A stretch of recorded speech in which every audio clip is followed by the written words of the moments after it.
우리 옆에 분들에게 한번 이렇게 축복해 봅시다. 어린아이 같은 믿음을 가집시다. 예, 오늘은 어린아이 같이라는 제목으로 말씀의 은혜를 함께 나누도록 하겠습니다. 지난주에 전도사님이 어린이날을 앞두고 과자 가방을 선물 상자를 사가지고 아이들에게 나누어 줬습니다. 우리 수연이가 과자 가방을 메고 저에게 와서는 기쁨에 충만한 모습으로 목사님 과자 아무거나 고르세요 이렇게 이야기하더라고요. 그냥 과자를 고르세요 이렇게 이야기해도 대단한데 과자를 아무거나 고르는 거예요. 아이들에게 아무거나 고르라고 하는 것은 대단한 호의입니다. 보통은 자기 거 빼두고 그리고 그 중에 나머지 중에서 고르세요 이렇게 이야기하는데 아무거나 고르라고 해서 제가 그동안 목회하면서 많은 시름이 있었는데 우리 수연의 말 한마디에 큰 위로가 되었습니다.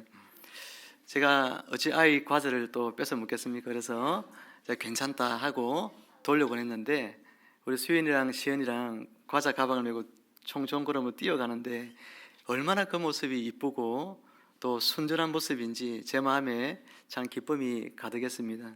아이들은 별것 아닌데 작은 선물인데 그것 하나 주어도 아이들은 어떻게 합니까? 기뻐하고 즐거워하고 또 감사해 하더라고요. 야, 이 작은 것 주어서 우리 같으면 그죠? 작은 것 받아가지고 그렇게 감사할 게 아닌 것 같은데도 아이들은 감사하고 그런 마음을 보면서 어른된 저의 마음이 굉장히 부끄러운 마음들이 들었습니다. 많은 것들을 가지고 있고 또 많은 건 누리고 있지만 그런 아이들만큼 기뻐하지 않고 아이들만큼 감사하지 않는 그런 모습을 발견하게 됩니다. 사랑하는 성도 여러분, 오늘 우리는 어린아이 같이란 제목의 말씀을 나눌 때 어린아이가 가지고 있는 그런 특별함이 있습니다. 이 아이들에게는 순전함이 있죠. 그런 순전함들을 저와 여러분들도 배워서 하나님 나라의 백성으로 살아간다는 그 기쁨, 그 충만한 은혜, 그 감격, 그것을 여러분들이 깨닫고 우리가 하나님의 자녀가 됐다는 이 감격 속에서 우리는 하나님 앞에서 우리는 하나님의 어린아이잖아요. 그런 어린아이 같은 심정으로 하나님을 잘 섬기고 하나님 나라의 백성으로 기쁨의 삶을, 감사의 삶을 살아가는 여러분 모두가 되시기를 주님의 이름으로 축원합니다. 오늘 본문을 보면 사람들이 예수님께서 만져주심을 바라고 아이들을 예수님께 데리고 옵니다. 마태복음 19장 13절에서는 예수께서 안수하고 기도해 주심을 바라고 이런 아이들을 데리고 왔다 그렇게 되어 있습니다. 랍비들이나 또 존경받는 그런 사람들이 있을 때 보통 부모들이 그들에게 아이들을 데리고 가서 그들에게 축복을 받는 이와 같은 일들이 그 당시에는 관습적인 일들이었습니다. 그런데 여기에서 데리고 오다라는 단어는 미완료형으로 쓰여져 있는 그런 동사 시제가 되어 있는데 완료형이라는 것은 뭐냐면 계속해서 아이들을 데리고 왔다는 거예요. 끊임없이 아이들을 예수님께로 부모들이 데리고 왔다는 것을 이야기합니다. 어찌되었든 이 부모들 마음에는 예수님이 특별한 분이라고 생각했기 때문에 예수님께 아이들을 데리고 와서 기도해 주시고 또 그들에게 축복해 주시기를 바라고 이 아이들을 계속하여서 많은 부모들이 아이들을 데리고 온 것이죠.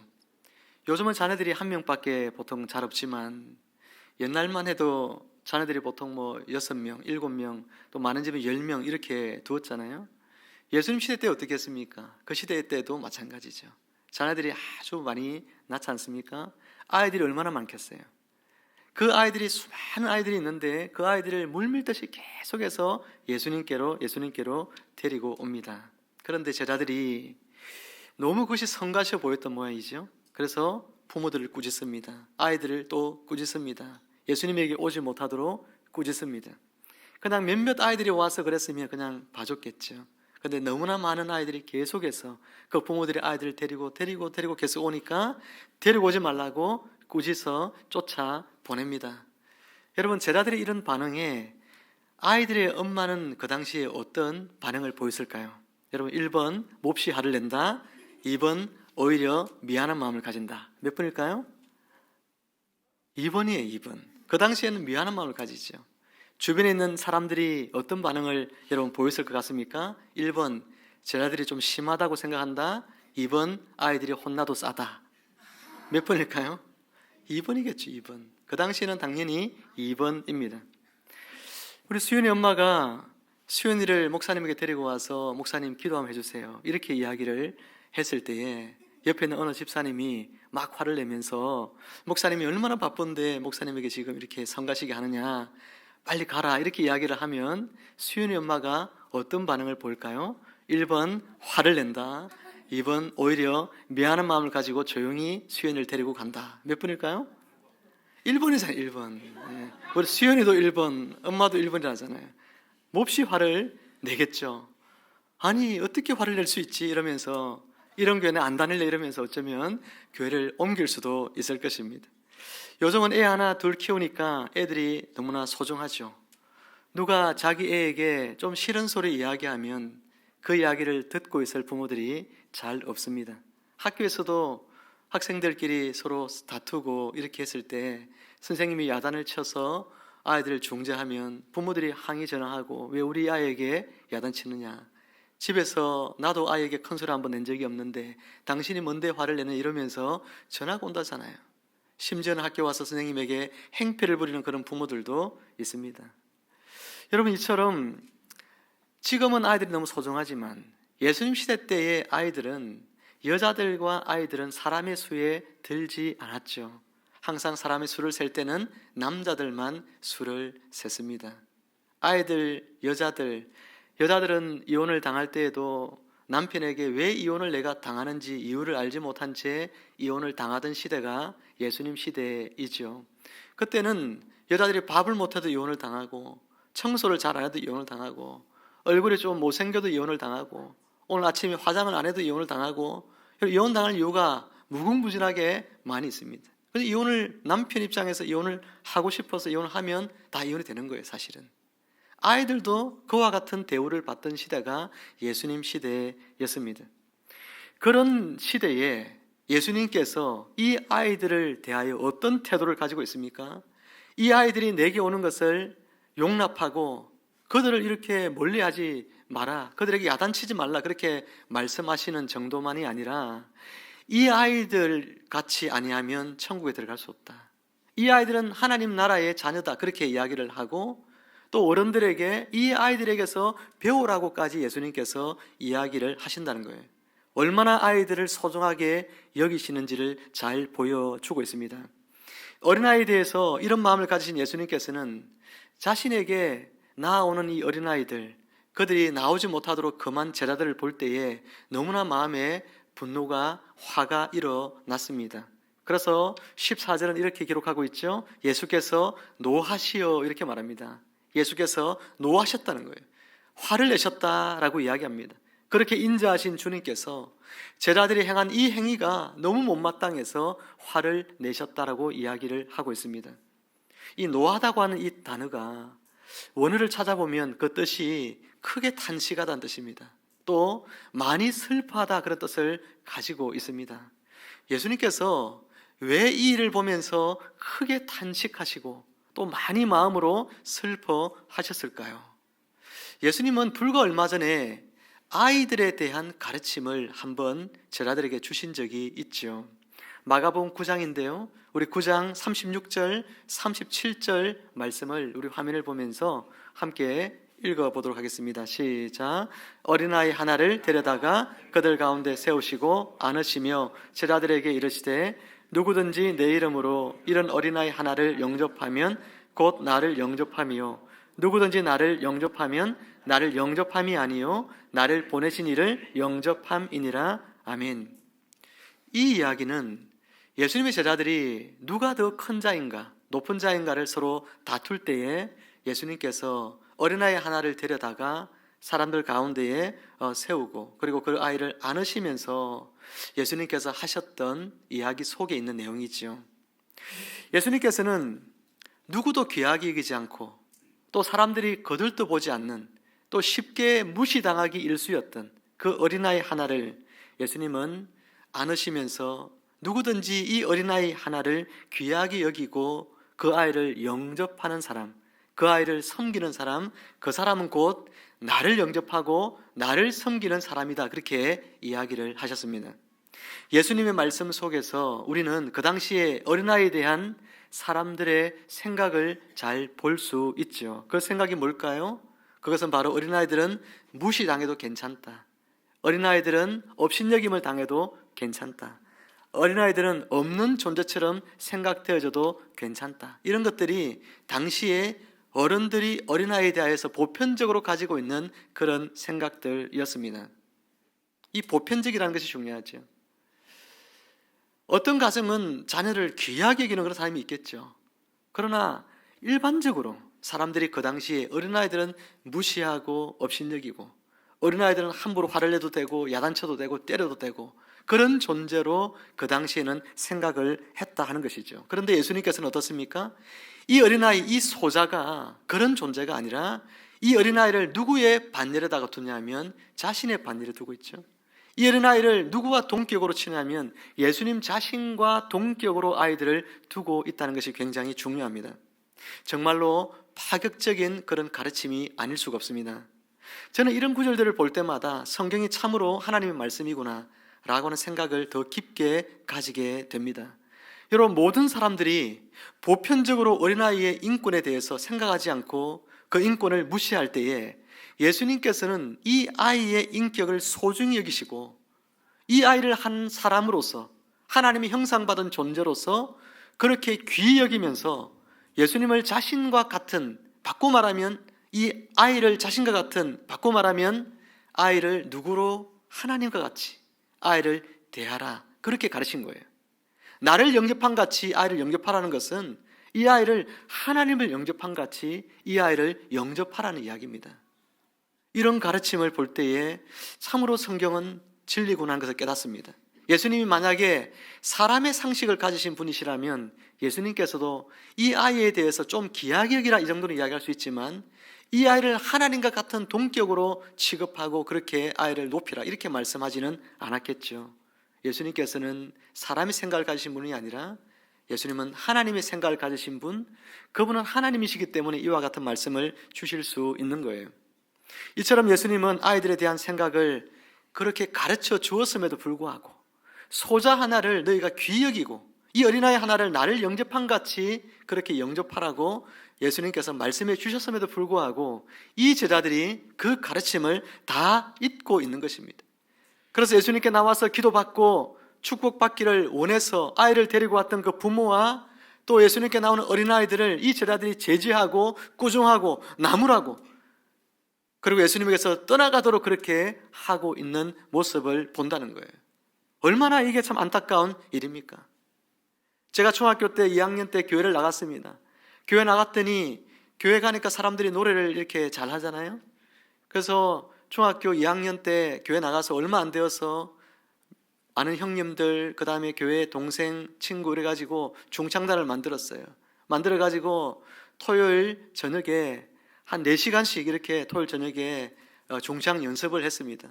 근데 교회에서 열심히 교육관 1층에서 불을 켜놓고 그렇게 찬양 연습을 하고 있는데 저기서 장로님 한 분이 오시더니 빨리 집에 안 가고 뭐 하냐는 거예요.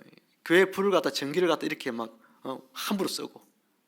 제가 너무 상처가 됐어요. 아니 교회에서 찬양 연습하고 이렇게 하고 있는데 장로님이 오셔가지고 교회 전기불 나가는데 전기값 아까운데 이렇게 늦게까지 밤 11시까지 집에 안 가고 뭐 하냐고 너희들 도대체 막 야단을 치는 거예요. 지나놓고 생각해 보니까 그 다음날에 또 주일이니까 토요일 너무 늦게까지 그렇게 있는 것이 주일 아침에 예배하러 나오는 게 방해가 되기 때문에 장로님이 그러실 수 있겠다, 그런 생각이 제 마음 가운데, 저를 위로하기 위해서 그런 생각을 제가 했지만 그러나 한편으로 마음이 너무나 슬펐습니다. 아이들이 교회 와서 이렇게 찬양하고 이러면 얼마나 좋습니까? 전기세가 뭐가 그리 아까워서 그렇게 야단을 쳤을까? 제가 그 장로님에게 한번 따져 묻고 싶었지만 그러나 지금은 이제 돌아가셨고 천국에 가셔서 제가 따져 물을 수도 없습니다. 여러분, 교회 오면 애들이 좀 성가시게 하고 떠들고 그럴 수 있습니다. 때로는 말씀을 오늘은 정말 집중해서 목사님 말씀을 들어야지 하는데 애가 막 울고 떠들고 이러면 막 성가시죠. 아이고 저 애 엄마는 도대체 뭐 하노? 저 애 안 잡고 막 이러면서 막 그러잖아요, 그죠? 애가 저리 우는데 저 애를 갖다 좀 잡아서라도 조용히 해야 될 거 아니야 이러면서 부모들, 어떤 사람들은 그런 생각을 합니다. 근데 여러분, 교회 와서라도 애들이 떠들면 얼마나 감사합니까? 애들의 울음소리가 교회에서 들린다는 게 얼마나 축복입니까? 저는 우리 교회 앞으로 얼마만큼의 세월이 지나면 애들의 울음소리가 들리지 않는 교회가 되지 않을까, 그런 마음 때문에 사실은 마음이 너무나 전전긍긍하고 하나님 앞에 늘 그것이 제 기도 제목 1번이고 그렇습니다. 하나님, 우리 교회에 아이들이 태어나게 하시고, 우리 교회에 아이들이 몰려오는 교회 되게 하시고, 우리 성도들이 아이들에게 관심을 가지고 아이들을 전도하는 그런 교회가 되게 하여 주십시오. 그렇게 기도를 합니다.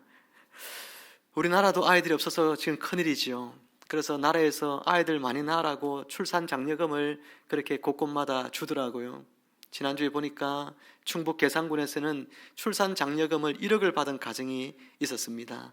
셋째부터는 아이를 낳으면 5천만 원을 충북 계산군에서는 주는데, 이 정보를 또 주면 또 우리 우영자매가 또 계산군으로 가지 않을까, 제가 이제 셋째를 곧 낳아야 될지도 모르는데 걱정이 되긴 하지만 그래도 정보를 드립니다. 계산군에서는 셋째를 낳으면 5천만 원을 준대요. 근데 쌍둥이를 낳은 거예요. 쌍둥이를 낳아서 1억을 이번에 받고 주중에 보니까 사진도 찍고 이렇게 신문에 나왔습니다. 근데 어떤 사람들 그래요. 아니, 애를 낳는데 1억 원까지 그렇게 줄 필요가 있나? 그렇게 많은 돈을 들여가지고 애를 낳도록 그렇게 하냐? 그러면서 막 야단을 차는 사람도 있습니다. 저는 그런 거 보면 좀 안타까워요. 애의 가치를 돈으로 매길 수 있습니까? 없잖아요. 애의 가치를 돈으로 매길 수 없는 겁니다, 여러분. 어떤 사람들은 전도하는데 한 영혼을 구원하는데, 목사님 뭐 저렇게 전도비로 많이 써가지고 영혼을 구원하려고 하냐, 그런 사람이 있습니다. 여러분, 한 영혼의 가치를 돈으로 매길 수가 없습니다. 예수님께서도 거라사에 귀신 들린 한 사람을 구원하는데 돼지떼 수천 마리가 여러분 몰사당하도록 그렇게 하는 일을 하잖아요. 돼지떼 수천 마리면 돈이 얼마나 많겠습니까? 그런데도 불구하고 그 한 영혼 살리기 위해서 예수님께서는 기꺼이 그것을 지불하도록 합니다. 사람들은 그걸 이해 못하죠. 아이 하나 낳는데 1억 원을 드리는 것이 여러분 돈이 큰 게 아닙니다. 아이의 생명의 가치는 훨씬 더 귀하다는 것, 그것을 깨달아야 하는 것이죠. 오늘 예수님께서는 어린아이의 이 가치가 예수님 자신의 값어치와 똑같아. 어린아이 한 명이 하나님의 값어치다. 어린아이를 너희들은 하나님처럼 떠받들어야 된다. 그렇게 예수님께서는 가르쳤음을 우리가 기억해야 하겠죠. 우리는 교회 안에서 아이들이 울음을 터뜨리든 떠들든, 물론 아이들이 예배를 잘 드리도록 부모들이 집에서 이야기를 하고 올 겁니다. 오늘 교회 가면 교회 가서는 좀 조용히 예배를 드리자, 그러겠죠. 그래도 안 될 수 있어요. 그렇다고 해서 그 부모에게 나중에 찾아가서 누구 엄마 이러면서 예배 시간에 방해 안 돼도 좀 잘해, 이렇게 이야기하면 안 되는 거예요. 그런 분이 우리 가운데 한 사람도 없기를 주님의 이름으로 부탁합니다. 뭐 한 10사람만 아멘 하시는데 부탁합니다. 아멘. 주님께서는 이처럼 어린아이들이 자신에게 나오는 것을 용납하고 금하지 말라, 그렇게 말씀하셨고, 하나님의 나라가 오히려 이 아이들의 것이다 라고 하셨고, 더 나아가서 하나님의 나라에 들어가려고 하면 이 어린아이들에게서 배우라, 그렇게 말씀을 하셨습니다. 우리 15절 말씀 함께 읽어볼까요? 시작.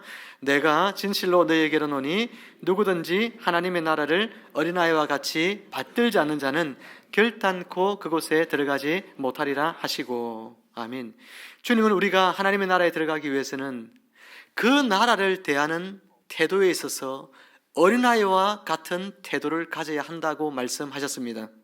오늘 본문을 통해서 우리가 유추해 볼 수 있는 하나님 나라를 대하는 어린아이들의 태도는 뭘까요?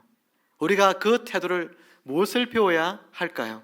세 가지 말씀을 간단하게 소개를 해드립니다. 첫 번째로 하나님의 나라를 대하는 어린아이들의 태도는요, 잘 받아들인다는 거예요. 어린아이들은 잘 받아들입니다. 여기서 하나님의 나라를 받든다는 표현이 나오죠. 이 받든다라고 하는 이 단어는 그 문맥을 정확히 해석해 보면 받아들인다라는 뜻이에요. 그래서 여러 성경 번역본에서 이 구절을 해석할 때에 받아들인다, 그렇게 되어져 있습니다. 하나님의 나라를 받아들인다는 거예요. 어린아이들은 무엇을 가르쳐주든 아이들은 그대로 다 믿죠. 콩으로 메주를 쏜다 해도 아이들은 믿습니다. 터무니없는 것이라도 아이들은 잘 쏙죠. 가끔씩 유괴를 당하기도 하고 예전에 보면 그런 일이 생기기도 합니다. 터무니없는 말이라도 아이들이 잘 믿기 때문에 여러분, 아이들이 잘 쏙는다고 사람들은 생각합니다. 그런데 아이들이 잘 믿어서 잘 쏙는 것이 아니라 여러분, 아이들은 의심하지 않을 뿐이에요. 아이들은 의심을 잘 몰라 그래요. 근데 어른들은 어떻습니까? 하나님 나라 이런 거예요 이야기해 주면 의심합니다. 천국은 이런 겁니다. 하나님 나라에 이런 사람이 들어갑니다. 이렇게 이야기하면 의심하는 거예요. 수많은 사람들이 예수님께서 전하신 하나님의 나라의 복음을 사람들이 어떻게 했습니까? 의심합니다. 어른들은 들으면서 의심해요. 그 나라가 그럴까? 그 나라에 과연 이렇게 하면 들어갈 수 있을까? 의심합니다. 근데 아이들은요, 그 나라가 있다 하면 믿어요. 아이들은 그 나라에 어떻게 들어간다고 이야기해주면 아이들은 다 믿습니다.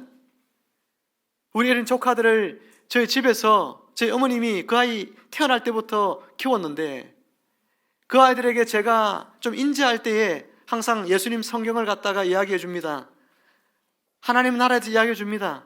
그 나라를 받아들이도록 영접하도록 기도를 시킵니다. 하면 애들은요 그냥 다 따라해요. 제가 그렇게 아이들에게 좋은 삼촌이 아니었거든요. 뭐 하면 뭐라 하고 때리고 막 저는 그렇게 교육해야 된다 생각했기 때문에 그랬는데, 이 아이들이요 근데 그런 삼촌인데도 불구하고 삼촌이 이야기해 주는 이야기를요 다 믿어요. 다 받아들이고 참 순전한 마음을 가지고 있습니다. 사랑하는 여러분, 우리는 하나님의 나라에 대해서 더 많이 배워야 그 나라를 믿을 수 있을 것 같은 그런 착각을 가지고 있다면 그런 생각을 버려야 돼요. 이미 우리에게 예수님께서는 충분하게 하나님 나라가 어떤 것인지를 설명해 주셨고, 그 나라를 우리가 믿을 수 있도록 하셨습니다. 우리가 그 나라를 받아들이면 됩니다. 의심 없이. 사랑하는 성도 여러분, 어린아이들처럼 하나님의 나라를 그냥 가감없이 있는 그대로 여러분 받아들이시고 의심하지 않고 믿는 여러분 되시기를 주님의 이름으로 축복합니다. 두 번째로 어린아이들은 어떤 특징이 있죠? 잘 순종합니다.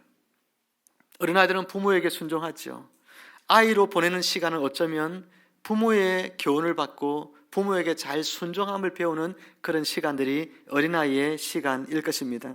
그런 것처럼 우리는 하나님의 나라에 대해서, 우리는 그 나라에 대해서 교훈을 받고 그 나라의 말씀들 가운데 우리는 순종하며 살아갑니다. 처음부터 순종을 잘하는 사람은 없겠죠. 아이들도 부모님 말에 처음에는 반항도 하고 뭐 그러지 않습니까? 그런데 적절한 교훈을 통하여서 아이들이 부모에게 순종해 나가는 법을 배우잖아요.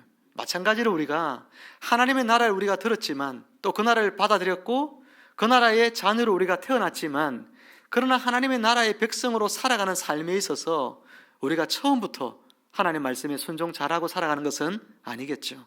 그것을 잘 교훈받고 그러면서 점점 순종의 삶으로 나아가는 것이 중요한 것이죠. 우리가 하나님의 나라의 백성으로 태어났으면 주님 오시는 그날이 가까울수록 우리는 점점 우리는 어떻게 해야 될까요? 하나님 나라의 자녀로서 그 말씀 앞에 더 순종하는 그런 삶의 자리로 나가야 되는 거예요. 성숙한 신앙의 인격을 가지고 자라가는 삶이 필요하다 하는 것입니다. 사랑하는 성도 여러분, 예수 그리스도 안에서 그분이 우리에게 주신 하나님의 나라, 그것을 여러분이 받았습니다. 그 나라의 백성으로 여러분은 살아가고 있습니다.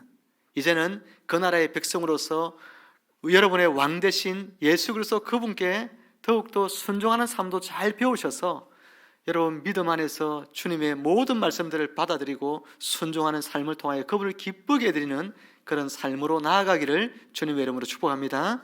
마지막 세 번째로 아이들은 어떤 특징이 있냐면 부모를 전적으로 의지합니다. 이게 제일 중요한 거예요. 부모를 전적으로 의지합니다. 오늘 본문 이후에 보면 17절부터 30절까지의 내용은요, 오늘 본문의 이야기와 대조적인 이야기 하나가 소개되어져 나옵니다. 어떤 이야기가 나오냐면 한 부자 청년 이야기가 나오죠. 이 부자 청년은 율법을 잘 지킨 청년이었습니다. 그러니 이 부자 청년이 생각할 때는 어떤 생각이 있냐면 하나님의 나라에 자신은 당연히 들어간다 생각을 하지요. 천국에 나는 당연히 들어갈 수 있다라고 생각을 하고 있는 청년입니다. 하지만 예수님께서는 이 부자 청년에게 충격적인 말씀을 하시죠. 어떤 이야기를 하느냐면 부자가 낙타가 바늘 구멍에 들어가는 것이 오히려 부자가 천국 들어가는 것보다도 쉽다 이렇게 말하죠. 여러분, 낙타가 어떻게 바늘 구멍에 들어갑니까? 불가능한 이야기죠. 절대 불가능한 이야기죠. 그런데 오늘 이 청년 부자에게 예수님께서 이 사람이 천국에 들어가는 것은 낙타가 바늘 구멍에 들어가는 것보다도 더 어렵다 이렇게 이야기합니다. 얼마나 여러분 충격적인 이야기입니까? 제자들의 이야기를 가만히 들으면서 깜짝 놀라죠. 그러면 천국에 누가 들어가고 누가 구원을 얻을 수 있는가라고 하면서 서로가 서로에게 의아해하면서 묻습니다. 예수님의 제자들조차도 예수님의 이 말씀을 도무지 이해를 하지 못하고 있었습니다. 예수님께서 제자들이 서로 하는 이야기를 아시고 27절에서 이렇게 말씀하시는데, 예수께서 그들을 보시며 이르시되 사람으로는 할 수 없으되 하나님으로는 그렇지 아니하니 하나님으로서는 다 하실 수 있느니라. 아멘. 사람으로는 안 되지만 뭐랬죠? 하나님으로는 다 하실 수 있다라고 하는 것입니다. 왜 이 부자 청년은 천국에 갈 수 없습니까? 이 부자 청년이 가지 못하는 이유는 뭐냐면 두 가지 이유 때문인데, 재물에 대한 가치관에 있어서 이 재물은 내 것이라는 주인의식이 있습니다. 재물은 여러분, 모든 재물은 다 누구 겁니까? 하나님의 것입니다. 우리는 그분의 청직이죠. 하나님이 여러분에게 맡겨준 거예요. 여러분, 자녀는 누구 거죠? 자녀는 여러분 겁니까? 하나님의 것입니다. 그러나 하나님이 여러분에게 뭐예요? 부모에게 맡겨주신 거예요. 잘 키우라고, 하나님의 마음으로. 그런데 이 자녀를 마음대로 내가 내 것처럼 때리고 이 자녀를 함부로 하고 이러면 그것은 잘못하고 있는 거죠. 돈도 마찬가지란 겁니다. 하나님 우리에게 맡겨준 거잖아요. 맡겨준 거니까 하나님 겁니다. 그런데 이 사람은 지금 어떤 생각하고 있냐면 자기 거라 생각하고 있어요. 그래서 예수님께서 그에게 말씀하시잖아요. 네 재물을 가난한 자에게 나눠주고 나를 쫓아라 그러잖아요. 근데 가난한 자에게 나눠주라고 하시는 이 말씀하신 예수님은 이 재물에 대한 누구죠? 재물에 대한 주인이잖아요. 예수님이 재물에 대한 주인이신데 주인이 명령하고 있는데도 이 지금 청지기인 이 사람은 못하겠다는 겁니다. 그 말씀을 들으면서 마음에 너무나 근심을 합니다. 괴로워합니다. 왜요? 이 재물이 내 거라 생각하니까. 예수님께서 쓰시고자 하는 곳에 이제 써라 이렇게 이야기하는데도 불편하게 생각합니다. 이게 첫 번째 이유고요. 이 사람이 천국에 가지 못한 두 번째 이유는 뭐냐면 이 사람은 재물을 너무 의지하며 사는 사람이라는 거예요. 이 재물이 없으면 못 사는 사람입니다. 돈이 없으면 못 사는 사람이 있어요. 하나님 없이는 살 수 있어도 돈이 없이 살 수 있는 사람이 많이 있다는 것입니다. 이 사람이 바로 그런 사람이죠. 하나님이 없어도 살 수 있는 사람이에요. 그런데 돈이 없으면 못 살아요. 그러니 예수님께서 네 돈을 다 가난한 자에게 나눠주라고 이야기하니까 이 사람이 따를 수가 없는 것입니다. 자기가 그러면 지금까지 지켰던 율법은 뭡니까? 하나님 말씀을 지금까지 다 지켰다고 이야기했는데 그걸 뭘 지킨 거예요? 하나님 말씀을 지켰다는 이야기는 뭐죠? 하나님 그분을 존중하고 그분이 내 삶의 주인임을 받아들이고 그분이 무엇을 말씀하시든 내가 따르겠다는 그런 고백인데, 이 사람은 겉으로 율법을 지킨 사람인 것이 드러난 것이죠. 하나님을 전심으로 믿고 따른 사람이 아니라는 겁니다. 우리 중에 그럴 수 있습니다. 열심히 신앙생활 잘하고 우리가 하나님을 잘 믿는 것처럼 스스로 포장할 수 있지만, 그러나 어떤 문제에 대해서는 그것에 대해서 내가 주인으로 살려는 부분들이 있어요. 그리고 그것을 내려놓지 못하는 사람이 있습니다. 많은 사람들이 내가 어떤 성공할 수 있는 일에 대해서 내려놓았다, 내가 재물에 대해서 내려놓고 주님 따랐다 이렇게 말하는 사람이 있는데 그거 틀린 말입니다. 우리에겐 내려놓을 것이 아무것도 없어요. 여러분에게 성공할 수 있도록 지혜를 주시고 능력을 주신 것은 누구죠? 하나님이시잖아요. 그게 다 누구 겁니까? 하나님 것인데 뭘 내려놓아요? 여러분에게 재물을 주신 분도 하나님이신데, 재물의 소유주가 하나님이신데 무슨 재물을 내려놓습니까? 내려놓는다는 것은 다 거짓말이에요.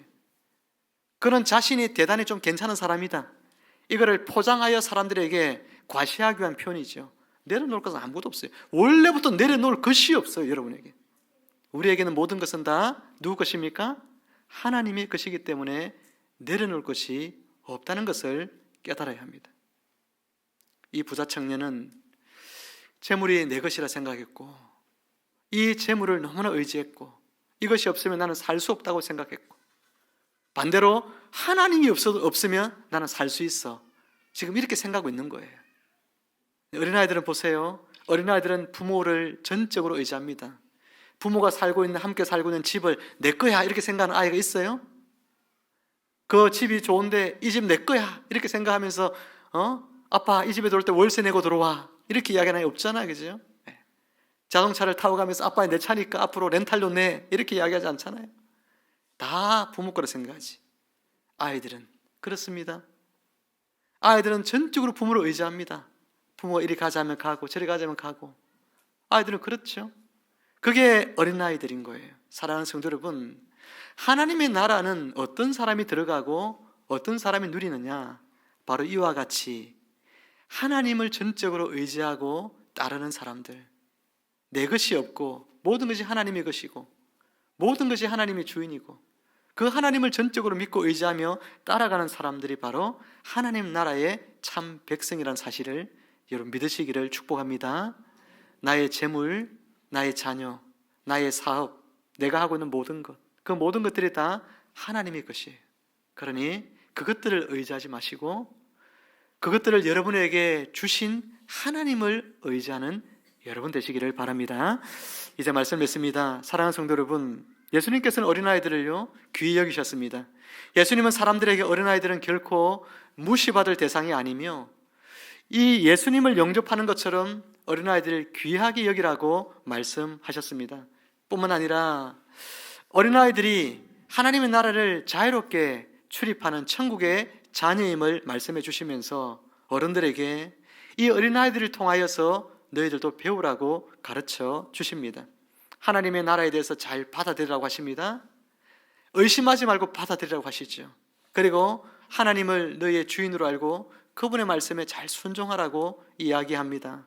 그리고 하나님을 의지하며 살라고 합니다. 돈이나 다른 어떤 것들을 의지하는 것이 아니라 하나님을 의지하며 살라고 우리에게 말씀하십니다.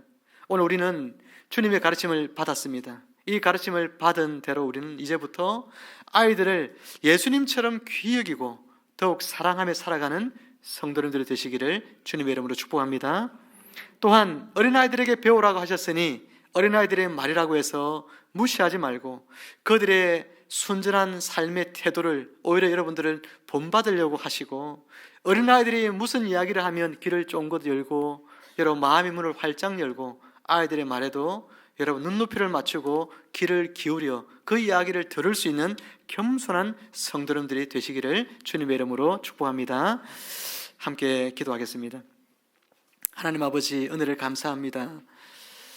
어린이 주일을 맞이해서 주님이 가르쳐주신 교훈을 저희들이 함께 배우며 어린아이들을 예수님처럼 높이며 그들을 사랑하는 저희들 되게 하여 주시었고 어린아이들이 하나님의 나라를 그렇게 잘 받아들이고 순종하고 또 하나님을 의지하며 살았던 그런 삶들의 모습을 보면서 하나님 우리도 어린아이들의 그런 모습들을 본받아 하나님 나라의 백성으로서의 삶을 살게 하시고 그날 안에서 주님 주시는 풍성한 은혜를 누리며 살아가는 저희들 모두가 되게 하여 주옵소서.